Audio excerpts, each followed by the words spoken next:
추출한 오메가3 아니면은 최근에 우리나라 제품 중에서 선성 오메가라 그래서 오메가3하고 6 비율이 잘 갖춰진 건강한 우유가 좀 출시가 된 적이 있거든요.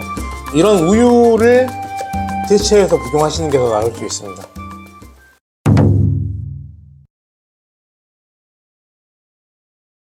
신방세동 관련해서 다양한 논의가 좀 있는데요. 원래 제가 예전부터 오메가3는 해산물에서 추출한 영양소이기 때문에 함부로 먹으면 좀 위험할 수 있다라는 말씀을 드렸었는데, 최근에 이런 논란이 나오면서 역시 오메가3는 좀 맞춰서 먹어야 된다라는 생각을 하게 됐어요. 다시금 불거진 오메가3 신방세동 위험 논란. 이 연구는 메타 분석 결과인데요. 대규모 연구들을 메타 분석해서 오메가3가 결론적으로는 신방세동의 위험을 1.25배 정도 높일 수 있다. 1일 1g 초과 복용 대상 임상 연구에서 신방세동 위험이 가장 컸다라는 논문이 발표가 됐고, 이 논문을 기반으로 최근 우리나라 식약처에서 오메가3를 고용량 복용할 경우에 신방세동 위험이 높아질 수 있고 심장 관련 건강성이 조금 악화될 수 있다라는 연구 결과를 발표하면서 사람들이 좀 불안해하고 있는 상황이죠. 근데 결국에 문제는 뭐냐면은 오메가3를 먹어야 되는 사람과 먹지 말아야 되는 사람이 서로 다르다는 게 결론이고, 오메가3를 먹어서는 안 되는 사람은 약간의 오메가3를 먹는 것도 위험할 수 있고, 오메가3를 먹어도 되는 사람은 고용량을 복용을 하는 것도 별다른 문제가 없다라고 보는 게 맞다고 생각을 합니다. 이런 연구에 대한 논란이 있으면서 또다시 이제 다른 반박하는 논문도 뜨기도 했어요. 오메가3 보충제 신방세동 위험성 과장된다, 오히려 감소. 하버드 대학교에서 5만여 명을 메타 분석하는 결과 일정 성분들이 신방세동의 위험도를 낮추기도 한다라는 논문을 썼는데, 모든 논문에는 양면성이 있어요.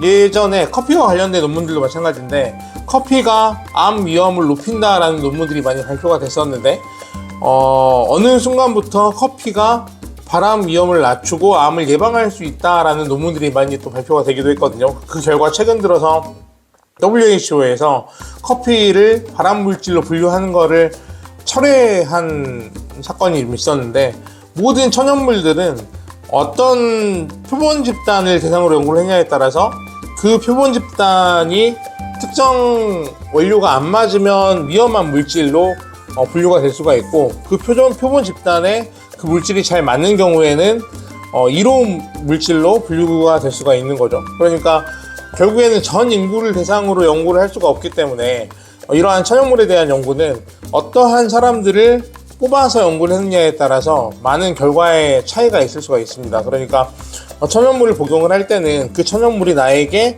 맞는 것인지 안 맞는 것인지를 명확하게 알고 먹는 게 중요하죠.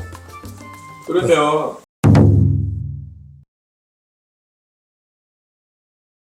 신방세동 아직까지 의학적으로 이 천연물이 나에게 맞는지 안 맞는지를 명확하게 분류할 방법은 없습니다. 다만 저는 체질을 분류해서 그 체질에 천연물이 적합한 경우에는 그 천연물에서 추출한 기능식품 또한 맞다라고 생각을 하고 있고, 오메가3 같은 경우에는 해산물, 특히 등푸른 생선에서 많이 뽑았던 영양소란 말이에요. 그러니까 고등어라든가 아니면 꽁치라든가 참치 같은 해산물들이 잘 맞는 체질의 경우에는 오메가3를 드셔도 되고, 잘 맞지 않는 체질의 경우에는 오메가3를 장기간 고용량으로 복용하는 것은 조금 피하는 게 좋다라고 생각을 하고 있습니다.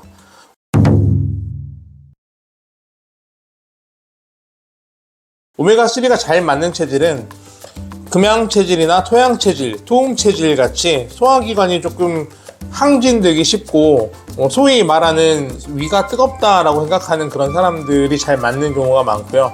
반대로 수양 체질이나 수음 체질, 그리고 목양 체질 같이 소화기관이 좀 차갑기 쉬운 체질들은 오메가3를 장기간 고용량으로 복용하는 것은 좀 삼가시는 게 좋다라고 생각을 합니다.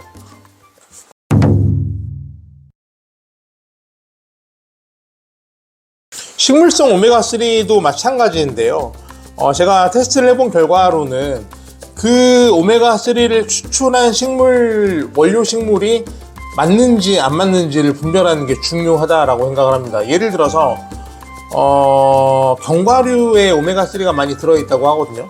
견과류에서 추출한 오메가3는 호두 같은 경우에는 목 체질한테 맞으니까 목양 체질이나 모금 체질들은 호두에서 추출한 오메가3는 이롭다고 볼 수가 있겠죠. 반면에 들깨 같은 경우에는 금양이나 금음 체질이 맞거든요. 그래서 들깨에서 추출한 오메가3는 금양이나 금음 체질들이 좀 더 적합하다고 볼 수가 있을 것 같습니다. 네, 결국에는 그 오메가3를 추출한 원료 물질이 어떠한 것이냐에 따라서 그 오메가3를 먹어도 되는 것인지 먹으면 안 되는 것인지가 달라진다고 볼 수가 있겠죠.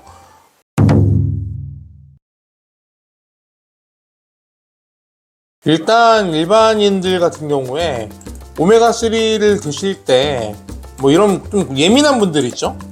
이런 식으로 해산물만 드시면 소화가 안 되거나 더부룩하거나 체하거나 뭐 이런 증상이 반복적으로 발생하는 분들은 오메가3를 가급적이면 안 드시는 게 좋아요. 오메가3를 드시더라도 이런 분들의 경우는 호두라던가 이렇게 견과류에서 추출한 오메가3를 드시면 조금 더 도움이 될 수가 있고요. 이런 증상이 없는 분이라고 하더라도 이상하게 오메가3를 먹은 이후로 더부룩하다거나 소화가 안 된다거나 아니면 피부에 다양한 발진이 나타났다거나 아니면 심장의 두근거림이 심해졌다거나 안면 홍조 증상이 발생을 한다거나 이런 여러 심혈관 계통 증상들이 겸해서 갑자기 나타나는 경우에는 오메가3의 부작용일 수 있어요. 그럼 그런 경우에는 일단 오메가3를 중단해 보시고, 만약에 오메가3를 중단한 다음에 그러한 증상들이 가라앉았다면 오메가3의 부작용이 맞을 수 있겠죠. 그러한 경우에는 오메가3를 가급적이면 드시지 않는 게 더 낫다라고 생각을 합니다. 오메가3가 우리가 이제 음식으로 충분히 흡수할 수 있는데 현대인들이 음식을 골고루 먹지 않거나 아니면 원재료가 가지고 있는 오메가3 함량이 좀 부족하기 때문에 이런 보충제를 통해서 보충하는 경우가 많은데요. 이런 보충제를 통해 보충하는 것보다는 가급적이면은 음식을 통해서 풍부한 영양소를 보충하는 것이 훨씬 더 유익할 수 있다라고 생각을 합니다.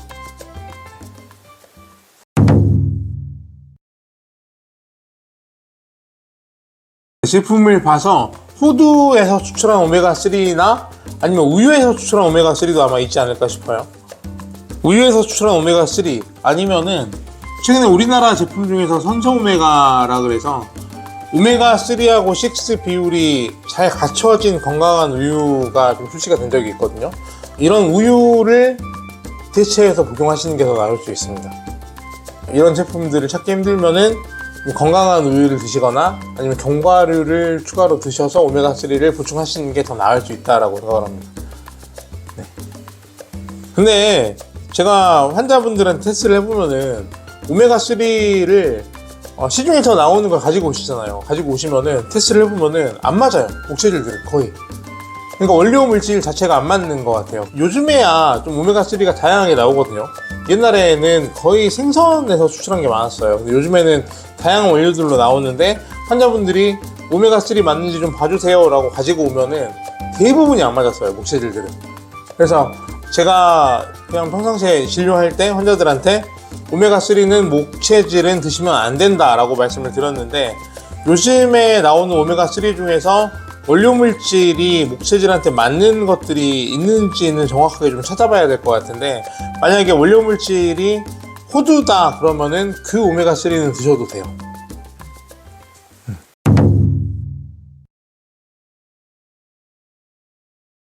네. 그런데 어떤 엄마가 그러더라고요. 암도 좋은 거 좋아해. 에? 암도 좋은 거 좋아해. 아, 네, 그렇게 볼 수도 있을 것 같아요. 그러면서 그러니까. 되게 웃었던 적이 있었거든요. 네. 그래서 그래서 되게 충격이었어요. 그러니까 이게 그런 논란들이, 저도 이제 암 환자분들을 이제 많이 상담을 하다 보니까 그런 말씀들을 하세요. 녹용을 먹으면은 암이 녹용을 먹고 암도 더 빨리 클 수 있다. 이런 말씀들을 하시거든요. 그러니까 오히려 암 환자분들이 보양식을 드시거나 몸에 이로운 걸 드시는 걸 조금 무서워하는 경향이 있어요. 이제 그런 무서움, 두려움에는 대학병원에서 만들어 놓은 프레임도 꽤 있다고 봐요. 무작정 홍삼 먹으면 안 된다, 녹용 먹으면 안 된다, 이렇게 프레임을 씌워놨으니까 환자분들도 대학병원의 교수님들이 먹지 말라고 하는 것들은 조금 터부시하는 그런 마음도 있을 것 같은데, 그런 부분은 이렇게 해석을 할 수 있지 않을까 싶어요. 예를 들어서 아까 뭐라고 질문하셨죠? 암도 좋은 것을 좋아한다. 이렇게 볼 수가 있는 게 뭐냐면은 아까 이제 그 관점인 거죠. 나에게 안 맞는 원료.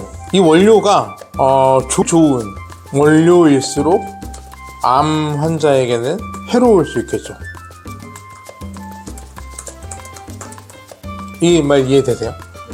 그러니까 암 환자가 어떤 천연물을 먹는데 그 천연물이 나한테 안 맞는 천연물이에요. 그러한 경우에는 그 천연물이 품질이 좋을수록 더 해롭겠죠.